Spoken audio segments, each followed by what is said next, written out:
रामकृष्ण आणि आजचा पहिलाच दिवस आपल्या अखंड हरिनाम सप्ताह आजीवलीला नामस्मरण करत असताना आमचे हे हरिभक्त. तुमचं नाव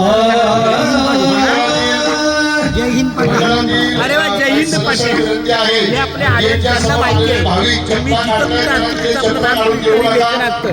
ते स्वतःहून रामकृष्णाने द्यायला रामकृष्ण हरी रामकृष्ण उजळले भात याचा अवघी चिंता वारली संत दर्शन याला संपुष्ट हृदय पेटी करुणी पोटी साठवू होता ठेवा तो या भावात सापडला. क्या बात आहे. खूप माऊली रामकृष्ण माऊली मला एक भेटेल विनंती आहे. क्या म्हणते विठ्ठला माय बाप्पा केशवला माधवा उद्या देतो. नाही उद्या तुम्ही बघितलंय, उद्या नाही. आज नाही तर आणलेला पेनला आहे माझ्याकडे. वडिलांनी घेतलं तोला देईन.